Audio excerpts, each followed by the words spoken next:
So Patty, are you ready to talk a little bit more about healthier, efficient buildings and how a building wellness plan can really help drive cost savings and improve productivity? Absolutely. Yep.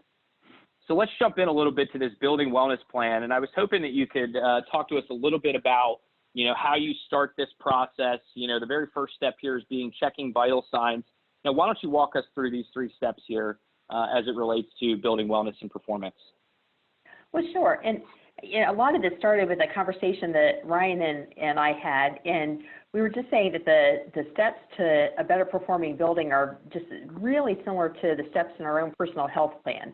And one of us had an annual wellness visit with our doctor, and we were saying, they check our vital signs, they do some screenings, and then, doctor lets us know if they see anything out of the ordinary.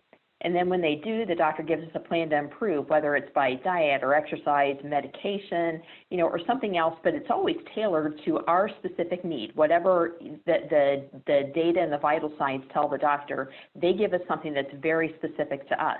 And through our conversation, we just kind of realized that, that is so parallel to the steps to improving building performance, and we really like using this very easy to understand approach. So the first thing that we always do with the building, next slide please, is we want to check the vital signs. Just as our heart and blood pressure are critical measurements to our own health, a building's vital signs are its monthly data on energy usage and cost. Utility bills are not something that we just send to accounts payable to be paid. They are a treasure trove of information, even beyond the monthly usage and cost. They tell us when the building's peak usage occurs. They tell us the size of the peak. They tell us how many days are in the billing period. They give us corresponding weather. I mean, there is just so much information on those bills. And so we like to have that, just every month. We want that to just be a regular data collection. And our analysis just gets better as we continue to get better data. Obviously, regular systematic collection of energy data is really recommended. We want you to do it in the most easy, cost-effective, and non-invasive way as possible so that you continue to do it month after month. A monthly collection system is going to be much more reliable for you than trying to track down a bill from accounts payable each month. But once we get comfortable with monthly data, we can start diving even deeper. And we can go so far as to collect energy data in real time, and that gives us even better insight. But I never want to discount those monthly bills. They are just very fundamental and give us so much information.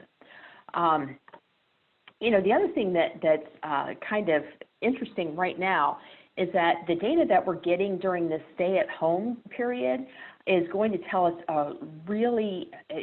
tell us so much about how buildings operate when they're vacant for several weeks.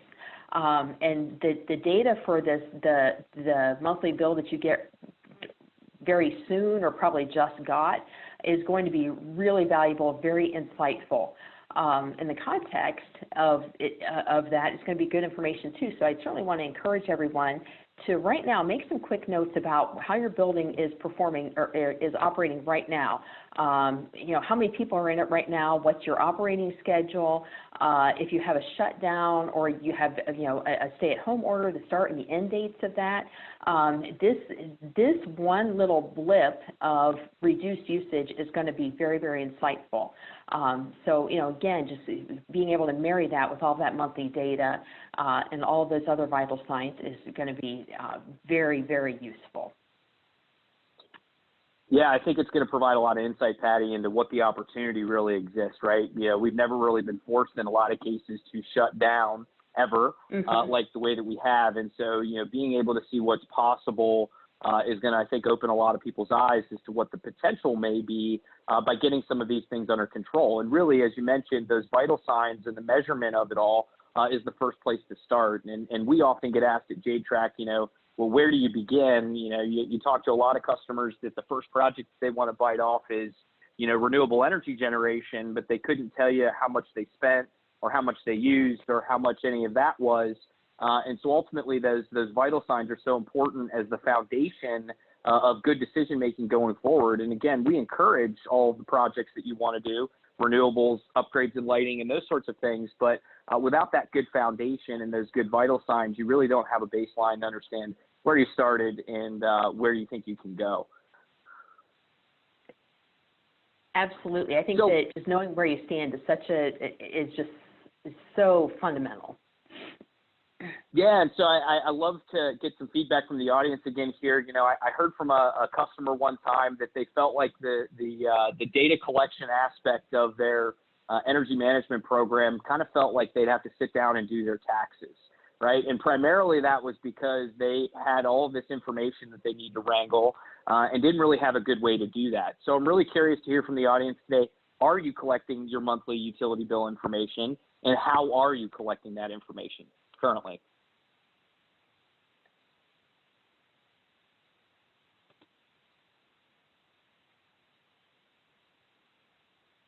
Well, I think we've got some really good news here, and we might be able to get rid of a lot of those filing cabinets. Oh, here comes a couple. You got them in filing cabinets.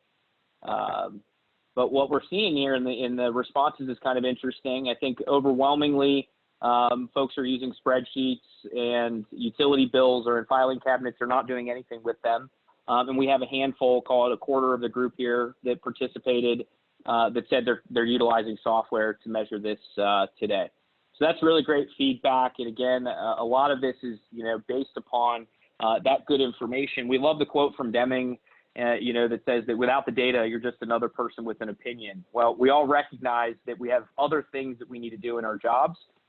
Sitting in front of a computer and key punching information to in a spreadsheet may or may not be the best use of our time. Unfortunately, we need to prioritize this information for a variety of purposes, and some of which may be corporate sustainability and energy goals, measurement and verification on a project, working to negotiate a better rate on your consumption from the supply side. So this information, again, is invaluable, and finding ways to easily get it and consume it on a regular basis does do wonders for building performance. Energy Star has a statistic here that says that, you know, just by managing this information on a regular basis, you're going to save about 2.4% across the entire spectrum of buildings, some more and some a little less. But, you know, generally speaking, again, that data is so important for making good decisions and making a diagnosis as to what may be causing some of those erratic utility bills that you see in your facility. So, Patty, talk to us a little bit now about, once you have that data, how you're able to analyze it and where you go from here. Sure. One thing I wanted to add to your comments about Energy Star and just how important it is to know where your building stands is that we have so many cities now that have started mandatory benchmarking requirements for buildings of a certain size. So they, you know, many cities, including Columbus, where I'm at, are requiring building owners now to keep track of their monthly utility bills, and at the end of the year, report and make transparent their building's energy use and Energy Star score. And the idea is, just like you said, that just by awareness, just by tracking it, hopefully we can make a little dent in our community's overall usage. So our next step, when we talk about what our doctor, they use feedback from vital signs in our screenings, we can do the same thing. We can analyze the monthly utility data to see if the building is performing well or if there's opportunities for improvement. And we take that raw data that I mentioned is on the bill, the usage, the peak demand, the time that it occurred. Then we can start calculating key performance indicators like the energy use intensity, which is nothing more than usage per square foot, cost per square foot. Load factor tells us how efficiently you use your power and whether things are getting turned off at night or weekends. We can also look at the Energy Star score if it applies to your building. Energy Star, which we see off to the right on this slide, is easy to understand. It's a 1 to 100 score that benchmarks your building's annual energy use against peer buildings in a national database. It covers 20 of the most common building types, but many are not covered also in the database, so they don't earn a score. Some of those types that don't earn a score are theaters, fitness centers.